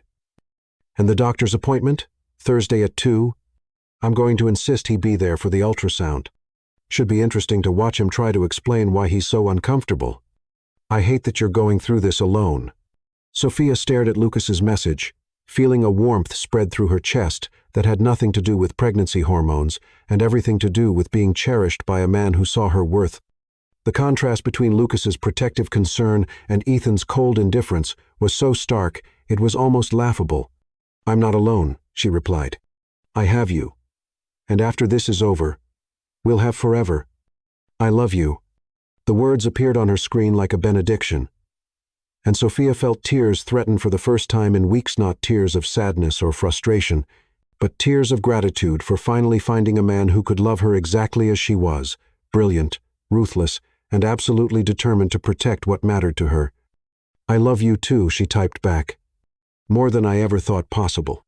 The rest of Tuesday passed in a haze of productive plotting.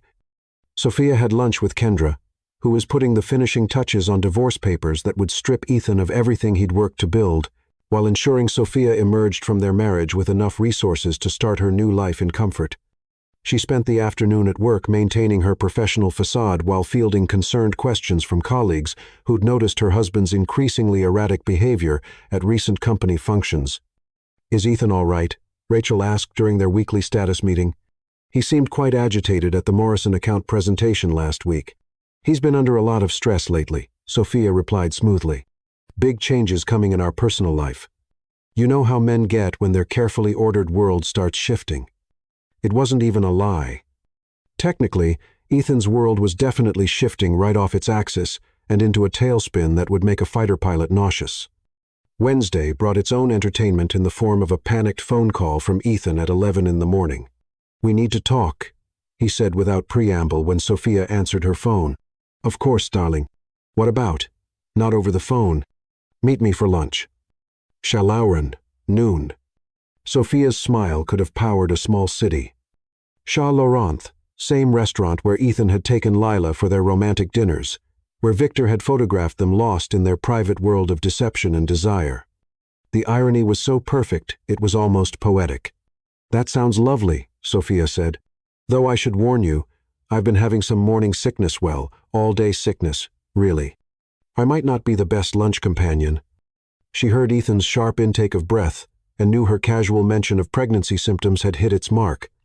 Every reminder of her condition was another twist of the knife, another weight added to the guilt and confusion that were slowly driving him insane.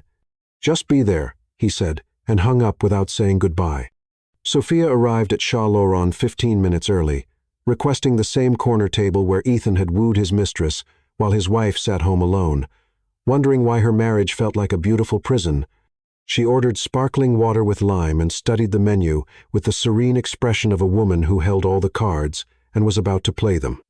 Ethan arrived looking like he'd aged a decade in the past month. His usually immaculate appearance was disheveled, his expensive suit wrinkled, and his steel-gray eyes held the wild look of a man who was slowly losing his grip on reality. He slid into the chair across from her with the defeated posture of someone who'd realized that all his careful plans were crumbling around his ears. "You look tired," Sophia observed with gentle concern. "Are you sleeping all right?" "Cut the act. Sophia," Ethan said, his voice low and dangerous. "We both know what this is really about." Sophia blinked at him with perfectly innocent confusion. "I'm afraid I don't know what you mean. What is this really about? The pregnancy? The sudden transformation from neglected wife to devoted mother-to-be? The way you're watching me like you're waiting for something? Ethan leaned forward. His eyes narrowed with suspicion. What game are you playing? Game? Sophia's voice rose just enough to catch the attention of nearby diners, forcing Ethan to lower his own voice. Ethan, I'm talking about our baby, about the family we're going to build together. I don't understand why you're being so hostile about something that should be making us both happy. She watched him struggle with her refusal to drop the innocent act, watched his paranoia and guilt war with his inability to pinpoint exactly what was wrong. The beauty of gaslighting someone who was already lying to themselves was that they couldn't trust their own instincts about what was real and what wasn't. Sophia, listen to me very carefully, Ethan said, his voice barely above a whisper. I know you think you have this all figured out, but you have no idea what you're dealing with.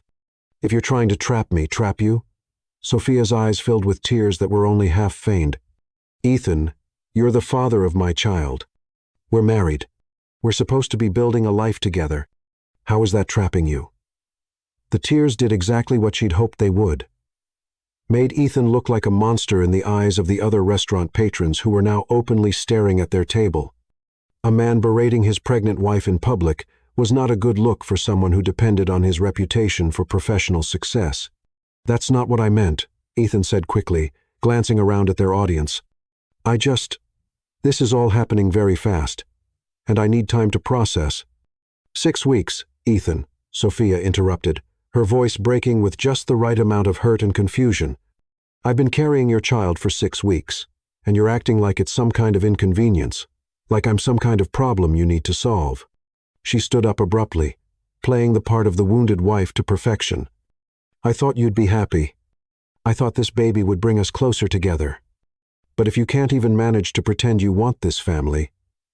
She let her voice trail off, pressing her hand to her stomach in a gesture that was both protective and accusatory. Sophia, wait. No, she said loud enough for half the restaurant to hear. I won't subject our child to a father who sees them as a mistake. If you can't love this baby, then maybe I need to find someone who can. She swept out of the restaurant with the dramatic flair of a woman whose heart was breaking, leaving Ethan sitting alone at their table while 30 pairs of eyes judged him for his treatment of his pregnant wife. Through the window, she watched him signal frantically for the check, his face flushed with embarrassment and rage. Sophia made it to her car before allowing herself to laugh out loud. The performance had been even better than she'd hoped, and she had no doubt that by evening, half of their social circle would have heard about Ethan Ravenswood's public humiliation of his expectant wife. Her phone rang as she was driving back to the office, Ethan's name flashing on the screen like a surrender flag. What do you want? She answered, allowing hurt and exhaustion to color her voice. Come home, Ethan said, and she could hear the defeat in his tone. Please, we need to talk properly. I don't think I'm ready for another conversation where you make me feel like a burden, Sophia replied. I'm pregnant, Ethan. I'm scared and emotional, and I need my husband to support me, not attack me in public restaurants. I know. I'm sorry. This is all overwhelming, and I'm not handling it well. The admission seemed to cost him something vital. Come home. Let me try to be the husband you need me to be. Sophia smiled at her reflection in the rearview mirror. I'll be home at 6. But Ethan, this is your last chance to prove you want this family, because if you can't step up and be the man I need you to be, I'm going to find someone who can. She hung up before he could respond, leaving him to sit with the implication that his pregnant wife might be entertaining thoughts of other men. The irony was delicious. While Ethan panicked about the possibility of Sophia leaving him for someone else, she was already building a life with the man who would be her real husband as soon as she was free to claim him. Thursday's ultrasound appointment would be the culmination of 3 weeks of psychological warfare. Sophia would watch Ethan struggle through the appointment, fighting his guilt and confusion while trying to play the part of excited father-to-be. She would see her baby's face for the first time, knowing that the child growing inside her was the product of real love rather than marital obligation. And then, when the moment was right, when Ethan was completely trapped by his own assumptions and the weight of social expectation, she would reveal the truth about everything: his affair, her knowledge of it, the real paternity of the child he'd been convinced was his. The look on his face when he realized that his wife had been playing chess while he'd been playing checkers would be worth every moment of the elaborate performance she'd been giving. Sophia Elise Ravenswood was done being the victim in her own life story. It was time for the final act, and she was going to make sure it was a performance worthy of a standing ovation. Chapter 8. The Revelation That Changes Everything. When the hunter becomes the hunted, the moment of truth, Sophia had learned, never arrived with trumpets and fanfare. It slipped in quietly through the back door while everyone was looking the other way, then exploded like a bomb in a cathedral. Thursday afternoon at Dr. Hayes's office had been psychological torture disguised as medical care. Sophia had watched Ethan squirm through every question about conception dates and prenatal care. By the time they heard their baby's heartbeat, strong and steady at 8 weeks, Ethan looked like a man facing execution. The ultrasound image sat on their coffee table like evidence in a trial, showing Lucas's child growing inside Sophia's body, while her husband believed himself trapped by forgotten sins. "We need to talk about telling people," Sophia said, as Ethan poured his 4th drink of the evening. "My parents, your brother, our friends, it's getting harder to hide, and I'm so excited to share our news." Ethan's hand trembled slightly. "Maybe we should wait until the 2nd trimester. It's safer." "Safer for whom?" Sophia asked with innocent curiosity. "For the baby or for you?" The question hung in the air like smoke. Ethan's steel-gray eyes sharpened with something that might have been awareness or paranoia. "What's that supposed to mean?" Sophia rose from the sofa with fluid grace. "It means, darling husband, that you've been acting like a man with something to hide ever since I told you about the pregnancy. Like a man afraid of being found out." "Sophia, found out about what, though?" Sophia began pacing like a prosecutor addressing a jury. "What could my devoted husband possibly have to hide about becoming a father?" Ethan set down his drink carefully. "You're being paranoid." "Am I?" Sophia pulled out her phone, swiping to Victor's photographs. "Because I think I'm being remarkably clear-sighted for the first time in 3 years." She showed Ethan the image of himself and Lila at Shah Laurent, their faces glowing with intimacy and happiness he'd never shown his wife. The color drained from Ethan's face. He stared at the photograph like a man watching his world collapse. "Where did you get that?" "The same place I got these," Sophia said, swiping through image after image of Ethan's double life. "And these? And oh, this one is particularly interesting. Napa Valley last weekend while you were supposedly in Chicago on business." She watched her husband age 10 years in 10 seconds, watched the arrogant mask slip away to reveal the coward underneath. "How long have you known?" Ethan asked finally. "Long enough to hire a private investigator. Long enough to document every lie. Long enough to realize that the man I married never existed." Sophia's voice was clinical, like a doctor delivering a terminal diagnosis. 8 months, Ethan. You've been living a separate life with Lila Beaumont while treating me like an inconvenience." Ethan stood up abruptly, swaying from alcohol and shock. "Sophia, let me explain." "Explain what? That you're capable of love and passion, just not with your wife?" Sophia's laugh was sharp enough to draw blood. "That you can be sober and charming when you want to be, but you chose to be drunk and cruel with me? It's not like that." "It's exactly like that." Sophia's composure finally cracked, 3 years of suppressed fury erupting. "You made me believe I was the problem. You made me think I wasn't enough, not interesting enough, not woman enough to hold your attention." Ethan reached for his drink again, seeking liquid courage. "Sophia, please, if you'll just listen. I'm done listening to your lies." Sophia interrupted, her dark eyes blazing. "But I am curious about one thing. How exactly were you planning to explain a pregnant wife to your girlfriend?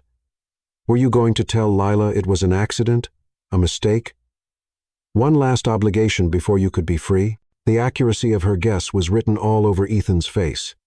"You were, weren't you?" she continued.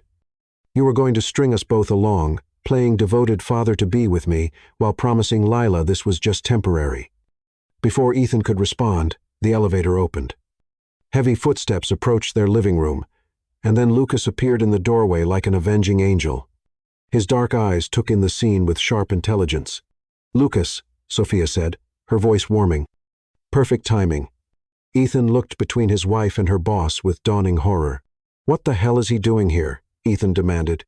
"He's here," Lucas said, stepping into the room with predatory confidence, "because Sophia called me, because she needed support while she confronted her lying, cheating husband. This is between my wife and me," Ethan said, puffing up with false bravado. "Actually," Sophia said, her smile sharp as diamond, "this concerns Lucas quite directly. You see, darling husband, there's one more thing I haven't told you about this pregnancy." Ethan's face went through a series of expressions: confusion, suspicion, and finally creeping dread. "The baby is 8 weeks along, conceived exactly the night of Lucas's company gala, the night you stood me up for our anniversary," Sophia continued relentlessly. "I lied about the timeline to make you think it could be yours. I lied about that tender moment after your company party." Her laugh held triumph. "There was no tender moment, Ethan. There hasn't been any intimacy between us in over a year." Ethan stared at her with his mouth hanging open, his alcohol-soaked brain struggling to process the magnitude of her revelation. "The baby is Lucas's," Sophia said, moving to stand beside the man who had shown her what real love looked like. "Conceived the night you abandoned me for Lila, when I finally stopped waiting for a husband who was never coming home to my heart." "You bitch," Ethan whispered, the word carrying the venom of a man who had just realized he'd been outplayed completely. Lucas moved like a predator. In one fluid motion, he had Ethan pinned against the wall, his forearm across Ethan's throat, with just enough pressure to make his point crystal clear. "You will never," Lucas said, his voice deadly calm, "speak to my wife that way again. In fact, you'll never speak to her at all. Are we understood?" Ethan nodded frantically, his face reddening from pressure and terror. Lucas released him and stepped back, straightening his cufflinks with the casual precision of a man who had just handled an annoying insect. "Sophia has something else to tell you." Sophia pulled out her phone again, showing legal documents bearing Kendra's letterhead. "Divorce papers," she said with a smile that could have frozen hell. "Filed this morning, along with criminal referrals for embezzlement. By tomorrow, everyone will know that Ethan Ravenswood abandoned his pregnant wife for his paid escort, then stole from his clients to afford her services.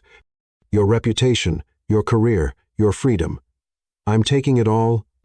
"You can't prove I can prove everything," Sophia interrupted, her voice like silk wrapped around steel. "Every lie, every theft, every moment you thought you were cleverer than your wife.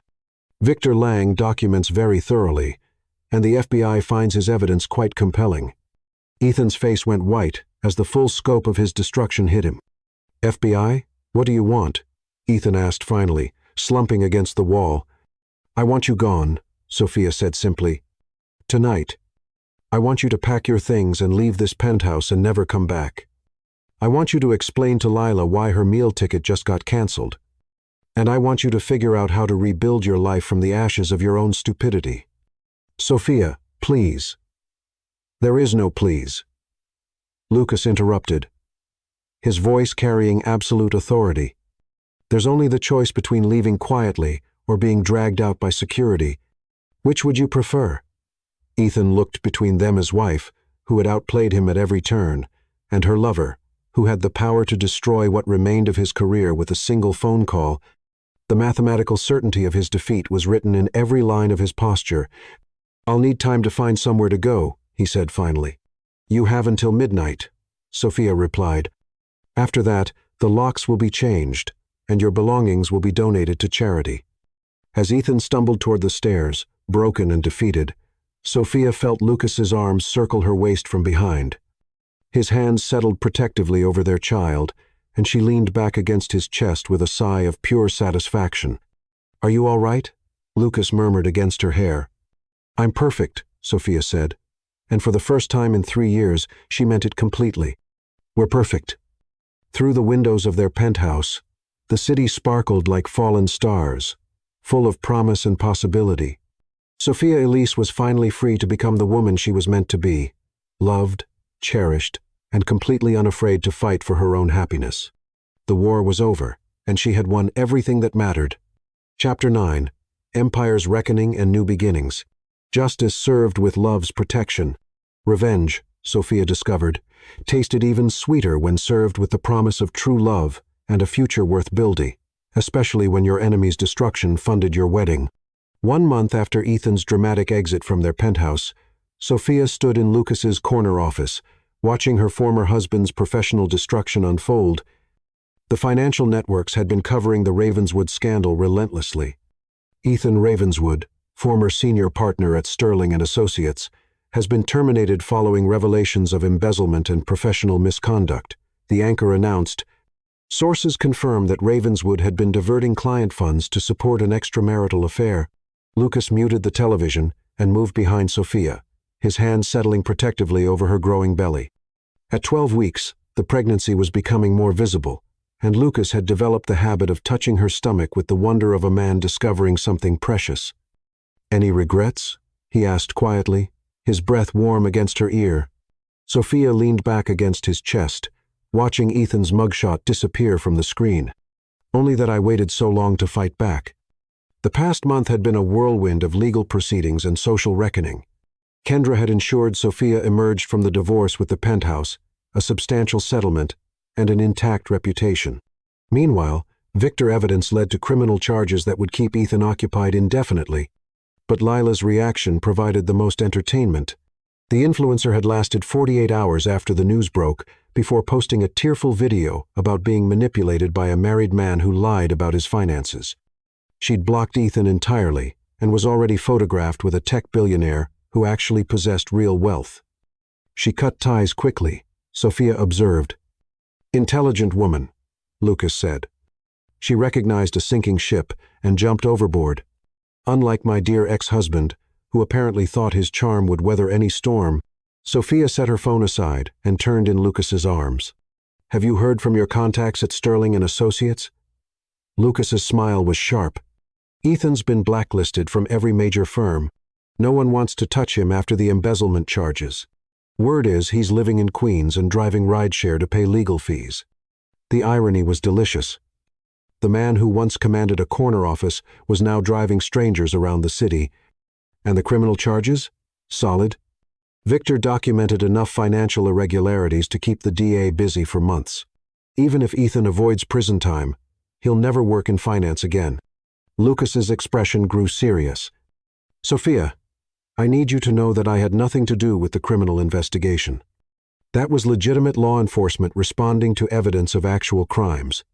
Sophia cupped his face in her hands, studying the man who had shown her what protection and devotion truly meant. "I know. And even if you had pulled strings, I wouldn't care. He made his choices. Lucas, he chose to steal from clients to fund his affair. He chose to lie and cheat and manipulate. All we did was ensure there were consequences." Lucas captured her hands in his, bringing them to his lips to press gentle kisses to her palms. "I love your ruthlessness," he said with genuine admiration. "I love that you're strong enough to fight for what you want and smart enough to win." "I learned from the best," Sophia replied, thinking of all the business strategies she'd observed during her time at Harlan Industries. "You don't build an empire by being passive or hoping other people will do the right thing." "Speaking of empires," Lucas said, his tone shifting to something more serious, "I have something to discuss with you." Sophia raised an eyebrow. "That sounds ominous." "Not ominous, just significant." Lucas moved to his desk, pulling out a leather portfolio that looked official and important. "I've been working with my lawyers on something, and I wanted to get your input before moving forward." He handed her the portfolio, and Sophia opened it to find legal documents that made her breath catch in her throat. Adoption papers, custody agreements, or documents that would make Lucas the legal father of their child, ensuring that the baby would have his name and his protection from the moment of birth. "Lucas," she whispered, scanning the pages with growing emotion. "I know we're not married yet," he said quickly, misreading her silence as hesitation. "But I want this child to be mine in every way that matters. I want them to have my name, my protection, my love.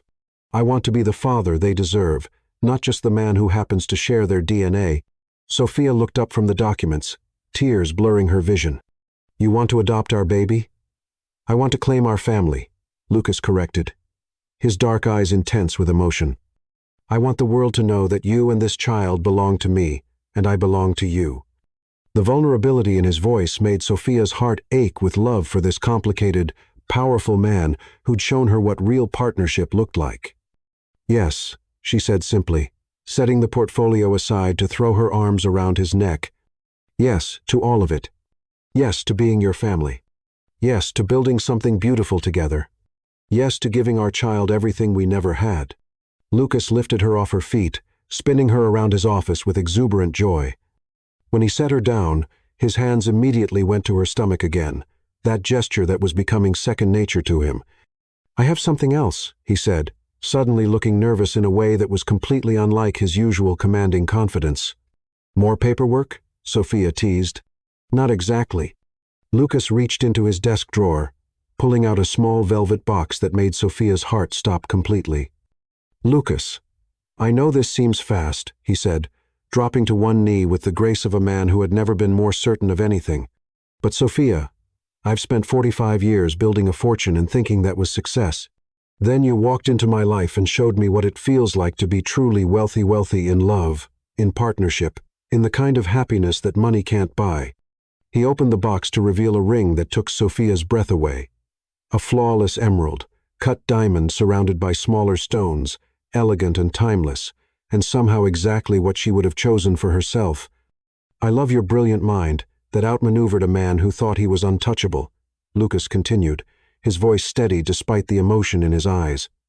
"I love your strength that turned pain into power, your courage that chose to fight rather than surrender. I love that you're carrying our daughter, and that you trusted me to stand beside you when you rebuilt your life from ashes." Sophia was crying now, tears of pure joy streaming down her face. "I want to spend every day for the rest of my life proving that you chose the right man this time," Lucas said. "I want to build something beautiful with you, raise our children to know what real love looks like, and show the world what happens when two people choose each other completely. Sophia Elise, will you marry me and make me the luckiest man alive?" "Yes," Sophia whispered. Then louder. "Yes, yes, absolutely, yes." Lucas slipped the ring onto her finger with hands that shook slightly, then stood to kiss her with the kind of passion that promised a lifetime of being cherished and desired and truly seen. When they finally broke apart, Sophia admired the way the diamond caught the afternoon light streaming through Lucas's office windows. It was beautiful. But more than that, it was a symbol of everything she'd fought for. Love, respect, a future worth building. "When?" she asked, already mentally planning the kind of wedding that would announce to the world that she was no longer the desperate wife begging for scraps of affection. "Whenever you want," Lucas said, his arms tightening around her. "Tomorrow, next month, after the baby is born. I don't care about the timeline, Sophia. I just care about making sure everyone knows you're mine and I'm yours." Sophia thought about Ethan, alone in his studio apartment, facing criminal charges and social exile. She thought about all the people who had watched her marriage crumble and wondered if she was strong enough to rebuild. "I want it to be perfect," she said finally. "I want a wedding that shows everyone what real love looks like. I want to walk down that aisle knowing that the man waiting for me chose me completely, without reservation or compromise. Then, that's what we'll have," Lucas promised. "Perfect, beautiful, and absolutely ours." As Sophia stood in Lucas's arms, wearing his ring and carrying his child, she felt the final pieces of her new life clicking into place. The woman who had spent 3 years making excuses for a man who didn't love her was gone, replaced by someone who understood her own worth and wasn't afraid to demand the love she deserved. Sometimes the best revenge really was living well, and Sophia intended to live extraordinarily well for the rest of her days. Chapter 10. Love's Perfect Victory. When true love triumphs over all, the most beautiful weddings, Sophia had learned, weren't the ones that cost the most money. They were the ones where the bride walked down the aisle knowing with absolute certainty that she was loved beyond measure and had destroyed every enemy who dared to underestimate her. 4 months after Lucas's proposal, Sophia stood before the mirror in the bridal suite, adjusting her wedding gown. The dress was elegant ivory silk with delicate lace sleeves, showcasing Lucas's diamond bracelet gift. At 7 months pregnant, her gracefully rounded belly created a beautiful silhouette of new life and joy. "You look absolutely radiant," Kendra said, appearing behind her in emerald bridesmaid attire, like a woman about to marry the love of her life. Sophia smiled, one hand moving instinctively to rest on her stomach, where their daughter was growing strong and healthy. The latest ultrasounds had revealed they were having a girl, and Lucas's reaction, pure wonder and fierce protectiveness, had confirmed what Sophia already knew. Their child would never doubt she was wanted and cherished. "I feel radiant," Sophia said honestly. "I feel like I'm finally becoming the woman I was always meant to be." Through the cathedral's windows, autumn sunlight painted rainbow patterns across marble floors. The church was full, with 500 guests witnessing what society pages called the wedding of the decade. Lucas had insisted on inviting everyone who mattered, wanting the world to see that Sophia Harlan was a woman to be celebrated. "Any nerves?" Kendra asked, making final adjustments to Sophia's train. "None," Sophia replied, and meant it completely. "The only nervous bride is one who isn't sure she's marrying the right man. I've never been more certain of anything in my life." A soft knock interrupted them, and Owen Fletcher peered inside with an easy smile. "The groom is officially climbing the walls with anticipation," he announced. "Lucas asked me to tell you that he's been watching the door for the past hour, like a man expecting his salvation to walk through it at any moment." Sophia's laugh was pure joy. "Tell him his salvation will be there in 5 minutes, and that she loves him more than she ever thought possible." The cathedral doors opened, and the first notes of Pachelbel's canon filled the air. Sophia took Kendra's arm. She'd chosen her best friend to walk her down the aisle, wanting to symbolize that this marriage was her choice, made by a woman in complete control of her destiny. The walk down the cathedral aisle felt like floating. Sophia was aware of 500 guests rising, of photographers and flowers, but all her attention focused on the man waiting at the altar. Lucas stood beside the Archbishop with legendary boardroom composure, but Sophia saw the emotion he was controlling. His dark eyes never left her face, and the love she saw there made her heart soar. When she reached the altar and placed her hand in his, Lucas's whispered, "You're so beautiful," was meant only for her ears, but the reverence in his voice carried to the first few rows of guests. The ceremony was everything Sophia had dreamed, elegant, meaningful, filled with promises both meant completely. When the Archbishop asked if anyone objected, Sophia felt tension ripple through the congregation. Everyone knew about the scandal, and there had been speculation about whether Ethan might disrupt the proceedings. The church remained silent. Then the cathedral doors burst open with a crash that echoed like a gunshot. Ethan Ravenswood stumbled into the church, drunk and disheveled, wearing a wrinkled suit that looked like he'd slept in it. His once handsome face was bloated from months of heavy drinking, his hair unkempt, and his steel-gray eyes held the wild desperation of a man who had lost everything. "This is a travesty," he shouted, his voice slurring with alcohol and desperation. "That woman is carrying my child. She's a liar and a manipulator who destroyed my life." A collective gasp rose from the congregation. But Sophia felt only a moment of embarrassment before Lucas stepped protectively in front of her. His body, a wall between her and Ethan's pathetic display. "Security," Lucas said quietly, but his voice carried the kind of authority that made things happen immediately. 4 men in expensive suits materialized, moving toward Ethan with professional efficiency. But Ethan wasn't finished with his performance. 3 years of marriage, he continued, stumbling down the aisle like the drunk he'd become. 3 years I supported her. And this is how she repays Mebby stealing my child and giving it to my replacement. Sophia stepped around Lucas, facing her ex-husband with the calm composure of a woman who had moved so far beyond his ability to hurt her that his words felt like raindrops against armor. "Ethan," she said, her voice carrying clearly through the church with the kind of aristocratic authority that made every guest lean forward. "You're embarrassing yourself in front of 500 witnesses, and you're wrong about everything. I never stole anything from you, because you never had anything worth taking." Her response drew soft murmurs of approval from the congregation, and Sophia saw several guests smiling at what was rapidly becoming the most entertaining wedding in recent memory. "The baby," Ethan began desperately, "is not yours," Sophia interrupted with surgical precision, as the DNA test I had done proved beyond any doubt, as the conception date that coincides exactly with the night you abandoned me for your 26-year-old prostitute confirms, as everyone in this church knows, because unlike you, I don't make a habit of living in fantasies. Ethan's face went through a series of expressions as the brutal accuracy of her words hit him. "DNA test?" Did you really think I would marry Lucas without making absolutely certain about paternity? Sophia's smile was sharp enough to cut diamond. I'm many things, Ethan, but I'm not the naive woman you once married. The baby is Lucas's. This marriage is real, and your objection is noted, overruled, and frankly pathetic. Lucas's security team reached Ethan before he could respond, each man taking an arm with professional courtesy that managed to be both respectful and utterly implacable. Gentlemen, Lucas said, his voice carrying clearly through the silent church, please escort Mr. Ravenswood from the premises and perhaps suggest that he seek help for his obvious substance abuse problem. As Ethan was led away, still protesting and making threats that carried no weight whatsoever, Sophia turned back to Lucas with a serene smile. Now, where were we? She asked the Archbishop, as if they'd been interrupted by nothing more significant than a minor technical difficulty. The Archbishop, clearly a man experienced with society weddings, cleared his throat and continued.